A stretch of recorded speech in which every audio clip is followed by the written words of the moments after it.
آج اگر کوئی نماز پڑھتا ہے یا نہیں پڑھتا، قیامت کے دن تو چاہے گا کہ میں اس کی حضور سجدہ ریز ہو جاؤں. جب سورج سوا نیزے پہ ہوگا پھر تو کوئی انکار نہیں ہوگا. بے نمازی سجدہ کرنا چاہیں گے بھی کمر اکڑ جائے گی، نہیں کر پائیں گے. اللہ فرماتا ہے قرآن مجید کے اندر کچھ لوگ جہنم کو دھکیلے جا رہے ہوں گے. ان کے ملنے والے کوئی راستے میں ملیں گے، ان کو کہیں گے ما سلککم فی سقر، تم جہنم میں کیوں جا رہے ہو؟ تو وہ کیا کہیں گے؟ لم نکو من المصلین، ہم نماز نہیں پڑھا کرتے تھے. ایک بار نہیں، دو بار نہیں، قرآن و حدیث میں 750 مرتبہ نماز کا حکم آیا. یار ایک بات میں آپ کو کہوں، ہمارے خطبہ کہتے ہیں نا کہو سبحان اللہ، تو سامعین نہ کہیں تو وہ ناراض ہو جاتے ہیں. کوئی مذاق کر دیں گے پھر سخت غصے میں آ جائیں گے. کئی تو ناراض ہو کے تقریر چھوڑ دیتے ہیں کہ میں تمہارے پاس آیا تم زور سے سبحان اللہ بھی نہیں کہتے. تو 3 مرتبہ 2 مرتبہ 4 مرتبہ ایک مکرر ایک بات کہے اور آپ نہ مانیں یا میں نہ مانوں تو وہ ناراض ہو جاتا ہے. اور میرا رب ایک بار نہیں 750 مرتبہ کہہ رہا ہے. نماز کا حکم اللہ اور اس کے رسول کی جانب سے 750 مرتبہ ہے. کتنا ڈھیٹ پنا ہے کہ بندہ پھر بھی اللہ کے حضور سجدہ ریزی کی توفیق نہ پائے، اور وہ کس طرح جو ہے وہ ڈٹائی کے ساتھ اپنی زندگی گزار دے. 5 گانا نماز شعار زندگی بنا لو. یہ دین ہے، اس کو اچھی طرح سے روحوں میں اتار لو. 5 گانا نماز کبھی بھی تم سے قضا نہ ہونے پائے.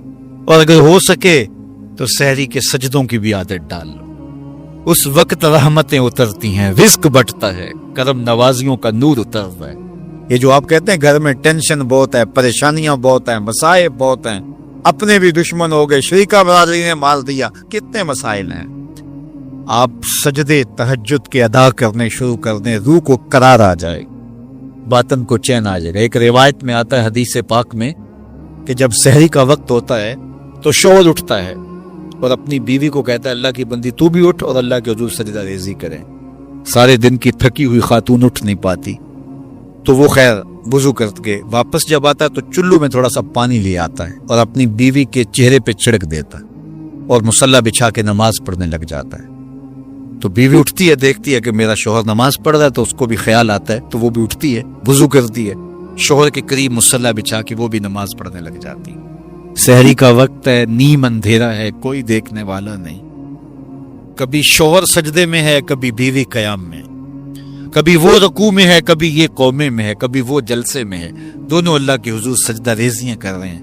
حدیث پاک میں آتا ہے دونوں کو دیکھ کے رب مسکرا رہا ہوتا، اپنی شان کے مطابق اللہ خوش ہو رہا ہوتا ہے کہ میرا بندہ اور میری دہلیز کی باندی کس قدر میرے حضور سجدہ ریزیاں کر رہے ہیں. تو صاحبو آؤ اپنی پیشانیوں کو سجدوں کے نور سے مالا مال کریں. کتنی زندگی ہم گزار چکے ہیں، تھوڑا وقت باقی ہمارے پاس، بہت وقت گزار چکے، نہ جانے اٹھنے والا اگلا قدم کہاں ہے. آج موقع ہے، کل نہیں ہوگا. وقت پر کافی ہے، قطرہ بھی آب خوش ہنگام کا. جل گیا جب کھیت پر سمی تو پھر کس کام کا. پھر پچھتاوے سے کیا، آج کا پچھتاوا کل کی بہتری کی ضمانت ہوگی. کل کا پچھتاوا حسرت اور دکھ کو بڑھانے کے علاوہ اور کچھ نہیں ہوگا. آج لے ان کی پناہ، آج مدد مانگ ان سے، کل قیامت کو نہ مانیں گے اگر مان گیا. اقبال نے کہا تھا موسم اچھا پانی وافر بٹی بھی زرخیز، جس نے اپنا کھیت نہ سینچا وہ کیسا دہقان. آج موقع ہے، آج فرصت ہے. وہ ایک فقیر تھا، وہ بازار میں کھڑا رو رہا تھا تو کسی نے روک کے کہا بابا کسی نے مارا ہے؟ کہا نہیں کوئی ایسی بات نہیں ہوتا. کیوں رو رہے؟ وہ کہا بس ان کے رویے نے رلا دیا. کیا مطلب؟ کہا گزر رہا تھا، ان کو دنیا میں کھوئے ہوئے دیکھا، دل میں ترس جاگا تو میرے خیال میں آیا ان بندوں کی رب سے صلح نہ کروا دوں. تو پھر کہا میں نے اس سے بات کی تو آواز آئی لے آ میری چوکھٹ پہ، ایک آنسو سے سارے گناہ معاف کرتا ہوں. لے آ میری چوکھٹ. میں بڑا خوش ہوا، بہت خوش ہوا، اور میں نے ان سے کہا کہ آؤ اس کی چوکھٹ پہ، وہ تو معاف کرنے پہ آماتا ہے.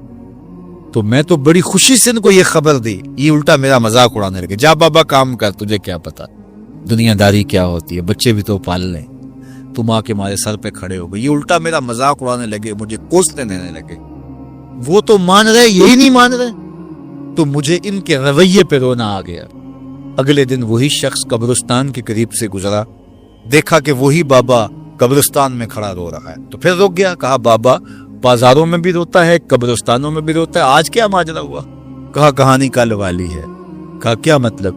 کہا کل ان سے مایوس ہو گیا، آج صبح اٹھا تو ادھر آ گیا، میرا خیال یہ ہوا چلو وہ نہیں مانے تو قبرستان والوں سے بات کرتے، تو میرا یہ خیال ہوا ان کی اور رب کی صلح کروا دو، تو کہا پھر آج کیا بنا؟ کہا آج یہ مان گیا وہ نہیں مانتا، آج وہ مان رہا ہے ہم بھی مان جائیں، کل ہم مانیں گے لیکن وہ نہیں مانے گا، قبل اس سے کہ وہ وقت آئے، کوئی حجت باقی نہ رہے، تھوڑا سا وقت ہے۔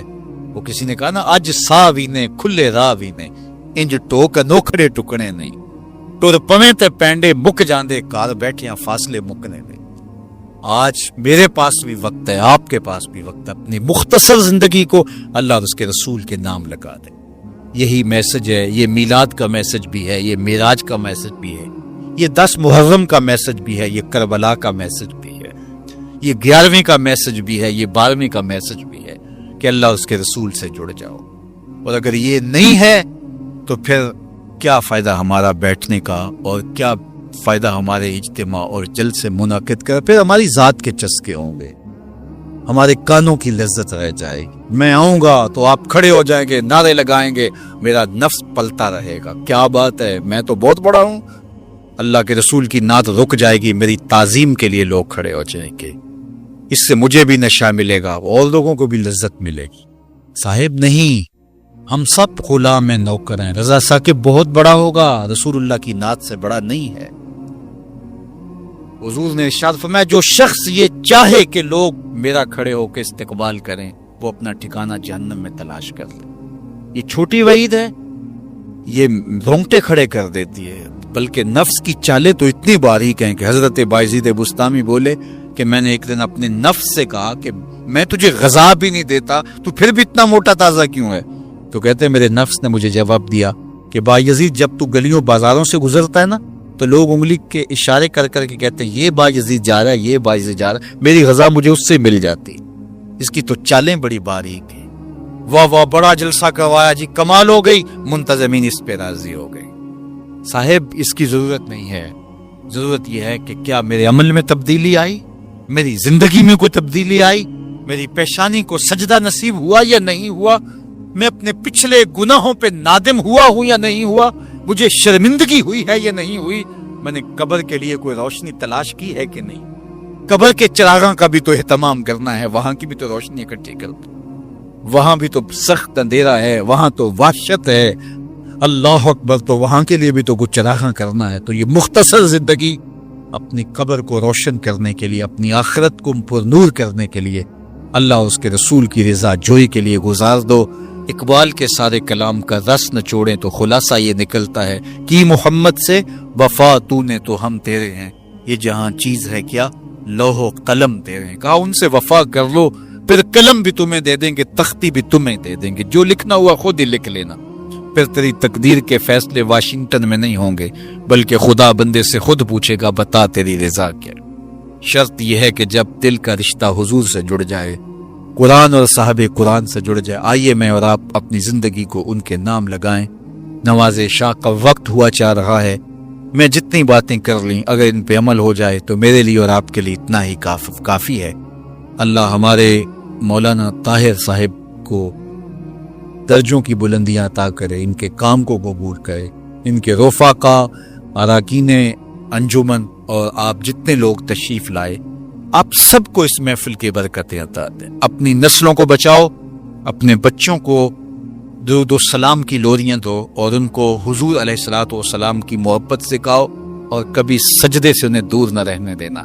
ان کی پیشانیوں کو بچپن سے ہی سجدے سے آشنا کرو، بیٹیوں کو پردے کی تلقین کرو، بچپن میں ہی تلقین کرو، اور ان کو قرآن مجید پڑھنے کی تلقین کرو، اور سجدے سے کبھی ہمارے گھر نہ آشنا نہ ہو۔ کتنا خوبصورت گھر ہے کہ جب صبح کے اجالے پھوٹتے ہیں تو مرد مسجدوں کو نکل پڑتے ہیں اور بیٹیاں گھروں میں مصلے بچھا لیتی، اور کتنا بد نصیب ہے وہ گھرانہ کہ درختوں پر چڑیاں بھی رب کی تسبیح بول رہی ہوتی ہیں، حشرات سے پرندے نکل کر کے بھی اللہ کی تقدیس کے ترانے پڑھ رہے ہوتے اور اس گھر سے نیند کے خراٹوں کی آواز آ رہی ہو۔ بد نصیب ہے وہ گھر، بدبخت ہیں وہ لوگ کہ جنہیں اللہ کے حضور سجدے کی توفیق نہیں۔ اللہ آپ کو، مجھے، سب کو اپنے حضور جھکنے کی توفیق دے۔ وآخر دعوانا ان الحمدللہ رب العالمین۔